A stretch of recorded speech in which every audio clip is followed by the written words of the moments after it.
அனைவருக்கும் வணக்கம். நான் உங்கள் வனசெல்வி அரவிந்தன். சிந்தனைக்காக வாழ்க வையகம், வாழ்க வளமுடன்.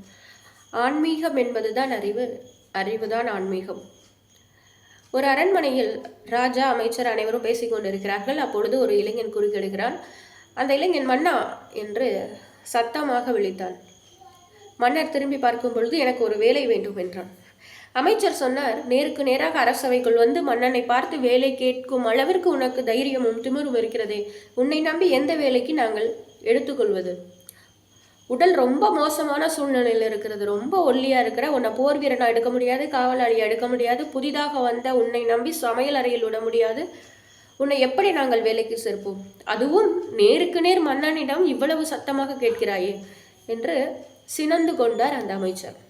மன்னர் சிரித்து கொண்டே, வேலை கேட்பதற்கு இதுதான் தருணமா? அதுவும் இப்படிதான் கேட்க வேண்டுமா என்ற, சரி உனக்கு என்ன வேலை வேண்டும்? அமைச்சர் சொன்னார், இப்படிப்பட்ட ஒரு நபருக்கு வேலை கொடுக்காதீர்கள் மன்னா என்று. மன்னன் சொன்னார், இந்த நாட்டில் பிறந்த ஒவ்வொருவரையும் பாதுகாப்பதும் பசி தீர்ப்பதும் மன்னனுடைய கடமை. அவன் வறுமையில் வாடுகிறான் என்பது அவனுடைய உடலை பார்த்தாலே தெரிகிறது. அவனுக்கு வேலை கொடுத்தாக வேண்டும். என்ன வேலை பார்ப்பாய் என்று கேட்கும் பொழுது, எந்த வேலை கொடுத்தாலும் நான் பார்ப்பேன் அப்படின்னு சொல்கிறான். அமைச்சர் சொன்னார், இதெல்லாம் சும்மா வாயிச விடால், இவனை நம்பி எந்த வேலையும் கொடுக்க முடியாது மன்னா அப்படின்னு சொல்லும்போது, வேணும்னா ஏதாவது ஒரு தேர்வு மாதிரி வைங்க, நான் அதில் ஜெயிச்சு காட்டுறேன், அதை நான் ஜெயிச்சதுக்கு அப்புறமா நீங்கள் எனக்கு வேலை கொடுங்க இந்த அரண்மனையில் அப்படின்னு அந்த இளைஞன் சொல்கிறான். சபாஷ் அப்படின்னு சொல்லிட்டு அந்த மன்னர் சொன்னார், உன்னுடைய அறிவுக்கான ஒரு வேலை நான் கொடுக்குறேன்.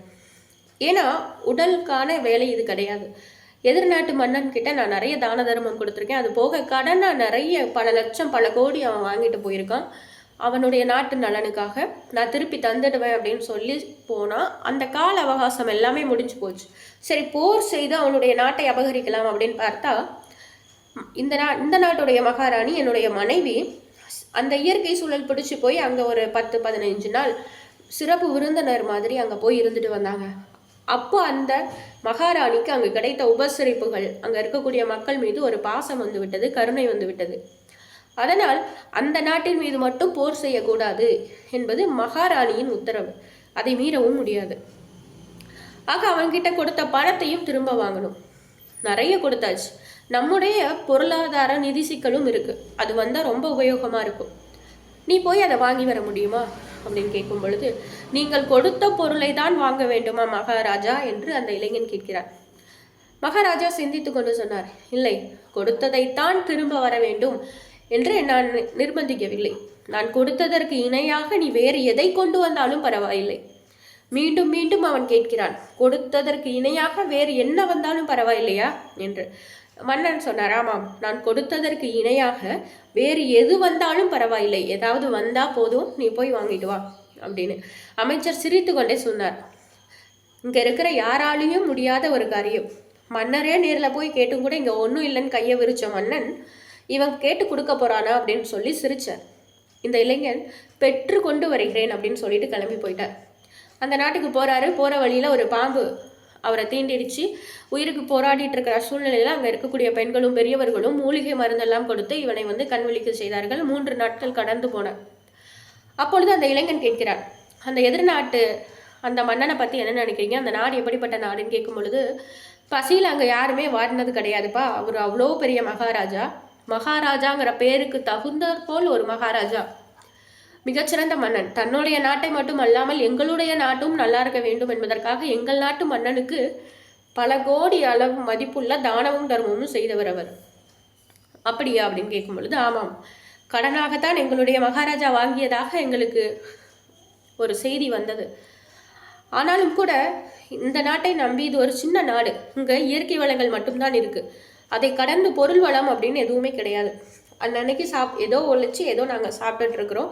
எங்களுடைய மகாராஜாவும் அப்படிதான். இந்த ஒரு குட்டி நாட்டுக்கு இங்கே இருக்கக்கூடிய மக்கள் அவர் நினைச்சா போர் செஞ்சு எங்களை அவருடைய அடிமைகளாக ஆக்கியிருக்கலாம், இந்த நாட்டையும் அவர் கைப்பற்றி இருக்கலாம். ஆனால் எங்களுடைய மகாராஜா இன்னும் மகாராஜாவே இருப்பதற்கு காரணம் அந்த மகாராஜா தான். அவர் நிறைய தான தர்மங்கள்லாம் பண்ணியிருக்காரு, ரொம்ப நல்ல மனுஷன், அவர் பல்லாண்டு வருஷம் ரொம்ப நல்லா இருக்கணும் அப்படின்னு பெண்களும் பெரியோர்களும் வாழ்த்தினாங்க. இதை பார்த்துட்டே இருந்த அந்த இளைஞன் சிரிச்சான். ஏன்பா சிரிக்கிற அப்படின்னு கேட்கும்போது, அந்த மகாராஜா தான் என்னை அனுப்பினார், எதற்காக அனுப்பினார் அப்படின்னு ஆவலோடு எல்லாரும் கேட்குறாங்க. ஒன்றும் இல்லை, நீங்கள் சொன்ன மாதிரி பல கோடி தான தர்மம் கொடுத்துருக்கார், அது போக நிறைய கடனாகவும் அவர் கொடுத்துருக்கிறாராமே. ஆமாம், கொடுத்திருக்கிறார். அதையெல்லாம் அந்த தான தர்ம கணக்கிலேயே சேர்த்து விடுங்கள், அது யாவும் திரும்ப வர வேண்டாம் என்பதை சொல்லுவதற்காகத்தான் மகாராஜா என்னை அனுப்பினார் அப்படின்னு அந்த இளைஞன் சொன்னார். அதை கேட்ட பெரியவர் ஒருவர் சொன்னார், உண்மையாக தான் சொல்கிறாயா? ஏனென்றால் சில நாட்களுக்கு முன்பு மகாராஜாவே நேரில் வந்து கொடுத்த கடனை எங்களுடைய நாட்டு மகாராஜாவிடம் கேட்டார். அப்பொழுது மகாராஜா எங்களால் கொடுக்க முடியவில்லை என்று கையை விரித்து விட்டார். ஆனால் அந்த நாட்டு மகாராஜாவிற்காக சிறப்பு விருந்து ஏற்பாடுகள் எல்லாம் நாங்கள் செய்திருந்தோம். அதில் கலந்து கொள்ளாமலே கோபத்துடன் சென்று விட்டார் அந்த மகாராஜா. அது கோபத்துடன் அவர் செல்லவில்லை.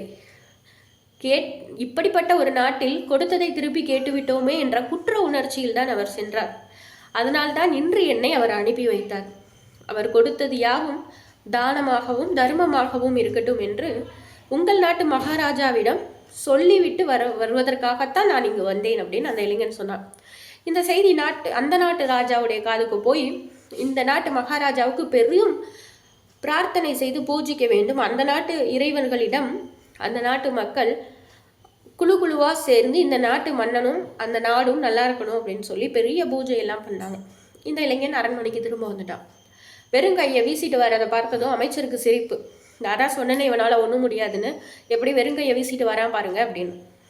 மன்னனும் கேட்டார், உன்னை நம்பி நான் அனுப்பினனே, அமைச்சர் கேலி பண்ணிய போது கூட நான் உன்னை நம்பி அனுப்பினனே, நீ என்ன வேலை பார்த்துட்டு வந்திருக்க, ஏன் வெறுங்கையோடு வந்திருக்க, ஒரு சின்ன பொருள் கூடவா கொண்டு வரல அப்படின்னு கேட்கும் பொழுது, இல்லை, என் கைகளுக்குள் அடங்காத, இந்த அரண்மனைக்குள்ளே அடங்காத பெரும் பொருளை நான் கொண்டு வந்திருக்கிறேன். அரண்மனைக்குள் அடங்காத பொருள் எங்கு இருக்கிறது என்று கேட்கும் பொழுது அந்த இளைஞன் சொன்னான், தர்மம். தர்மமா என்று அரசவையே அன்னார்ந்து பார்த்தது. ஆமாம், நீங்கள் கொடுத்த கடன் அத்தனையையும் நான் தர்மமாக வைத்துக் கொள்ளுங்கள், தானமாக வைத்துக் கொள்ளுங்கள் என்று கூறிவிட்டேன். அதனால் சேர்ந்த பெரும் புண்ணியம் தர்மமாக உங்களது பதிவில் இருக்கிறது. இன்று உங்களுக்கு அல்லது உங்கள் தலைமுறைக்கு ஆபத்து காலத்தில் அது பயனுள்ளதாக இருக்கும். இங்கு இருக்கக்கூடிய அனைத்து விலையுயர்ந்த பொருட்களை காட்டிலும் அது மதிப்பானது. நீங்கள் கொடுத்த பொருளுக்கு நிகராகத்தான் எதையோ வாங்கி வர சொன்னீர்கள்.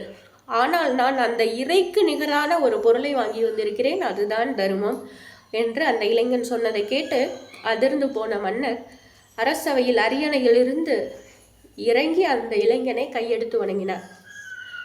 இதுதான் ஆன்மீகம், இதுதான் தர்மம். சற்று சிந்தனை செய்வோம்.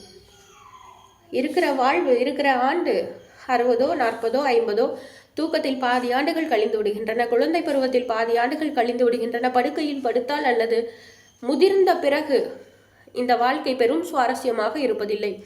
அப்போ இளமை காலம் மட்டுமே தான் இந்த வாழ்க்கையை நாம் அனுபவிக்கிறோம். அப்படி அனுபவிக்கிற இந்த வாழ்க்கையில் முடிந்த அளவு புண்ணியத்தை சேகரிப்போம். தப்பி தவறி கூட பாவத்தை சேர்த்து விட்டோமானால் இளமையும் முதுமையுக்கும் இடையில் இருக்கக்கூடிய இந்த இளமை கூட நரகமாகிவிடுமே. நன்றி, வணக்கம்.